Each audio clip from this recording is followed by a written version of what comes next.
Hi, it's Paul Pluter on the Paul Pluter and the ArchieLuxury program. And today I want to do a comparison. I want to do a comparison between the Rolex Submariner and the Tudor Black Bay Heritage.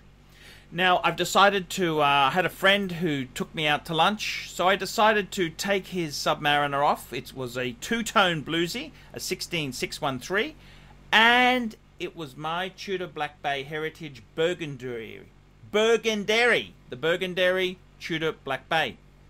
So we sat down and I wanted to compare the two. I've always felt the Rolex Submariner Bluesy was perfect.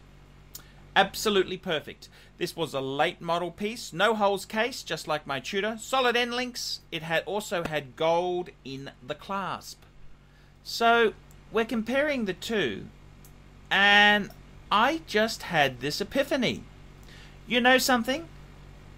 The size of the Rolex Submariner is a wee bit small. Admittedly, this was the pre-ceramic version with the aluminum bezel, but I felt the Tudor at 41 mils was just the sweet spot. It's quite interesting. The Rolex Submariner two-tone bluesy. This has been a dream watch. Dream watch for me. I love this watch. It used to be what I thought was the perfect size for a sports watch. Perfect color combination with the date. This is a man's watch. This is a proper luxury watch for the man about town. And I gotta tell you, I thought it was absolutely perfect. With solid end links, no holes case, this is a show queen to wear for any occasion. Whether you're in a brothel, whether you're facing trial for embezzlement, whether you are facing the executioner's noose, you could proudly conduct your business wearing such a piece. I've got to tell you, I think the Rolex Submariner in a modern context is a wee bit small. Also, the height of the piece is a wee bit small in my humble opinion. I do like the dial. I do like the aluminum bezel that is on this pre-ceramic piece.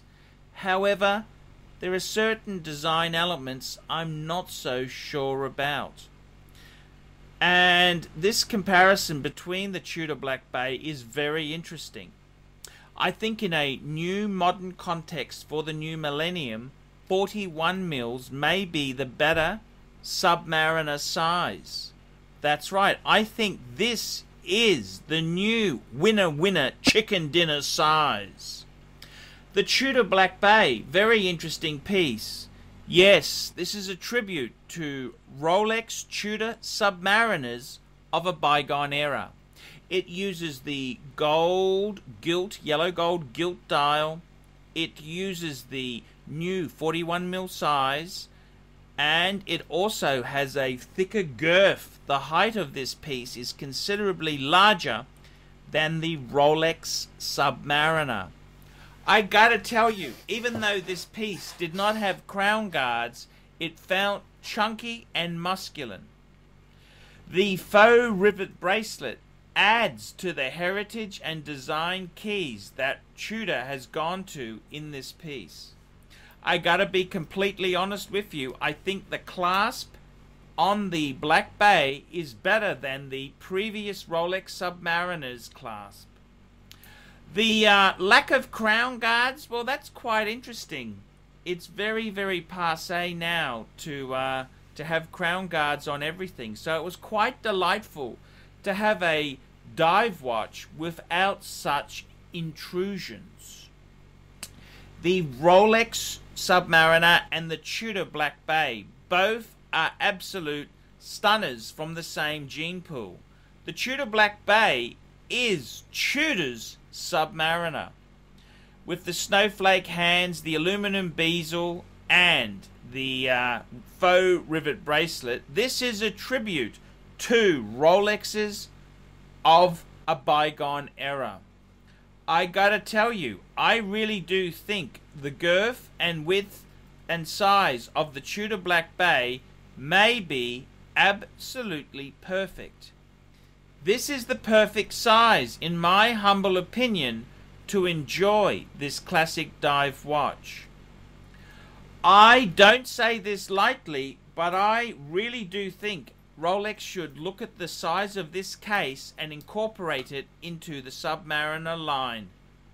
This could be very avant-garde discussion to have, but I think contemporary divers, 41mm, is the new normal. I'm Paul Pluta on the ArchieLuxury and Paul Pluta channel. Tell me what you guys think of Hi that. guys. A fan of mine has been inspired to start a wristwatch series of his own. Bitter Poet Madman. That's the name of his channel. And the show is called It's Complicated. That's right, it's complicated. It looks like he has some nice examples. I saw he has a Rolex.